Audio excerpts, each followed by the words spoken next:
Hello friends, welcome to Nandini vlog. இன்றைக்கி நம்ம வந்து பால் சக்கரை பொங்கல் எப்படி செய்கிறதுன்னு பார்க்கலாம். பார்த்தீங்கன்னா நான் வந்து ஒரு ஆழாக்கு அரிசி எடுத்திருக்கேன். நான் வாஷ் பண்ண அரிசி எடுத்திருக்கேன். அப்புறம் இது பார்த்தீங்கன்னா சிறுபருப்பு,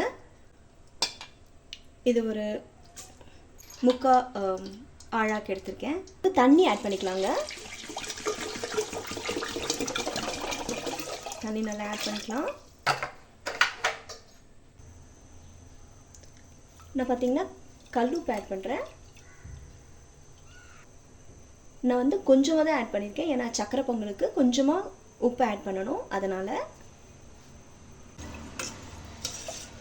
நல்லா வேகட்டும். வெந்ததுக்கப்புறம் பார்க்கலாம்.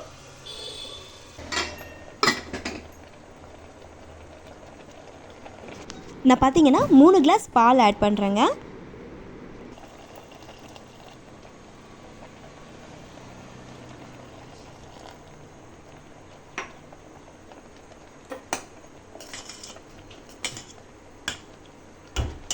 நல்லா வேகுது.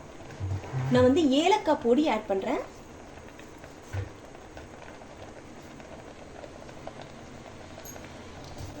நல்லா சேர்த்து மிக்ஸ் பண்ணிடலாம்.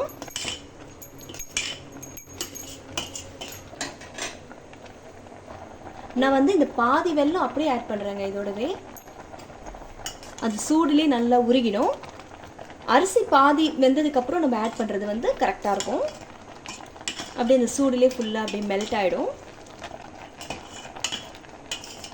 நம்ம தனியாக ஒரு பாத்திரம் வச்சு கூட மெல்ட் பண்ணி அதோட எசன்ஸ் நம்ம ஊற்றலாம்.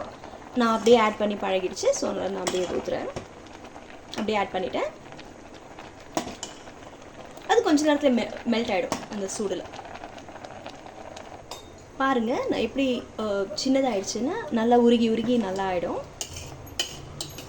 சக்கரை பொங்கலை நல்லா குழைய வைக்கலாம்.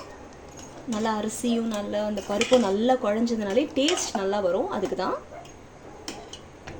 தண்ணி தேவைப்படும் போது கொஞ்சம் கொஞ்சமாக தண்ணி கூட ஆட் பண்ணிக்கோங்க. நம்ம வந்து நெய் ஊற்றிட்டோம். நெய் நல்லா கொதிச்சிருச்சு. முந்திரி 3 முந்திரி போட்டிருக்கேன்.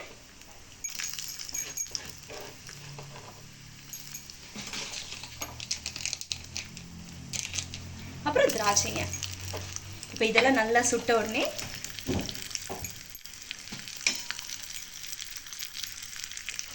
நல்லா கொதிச்சிருச்சுங்க. இப்போ வந்து இதில் நம்ம ஆட் பண்ணிக்கலாம்.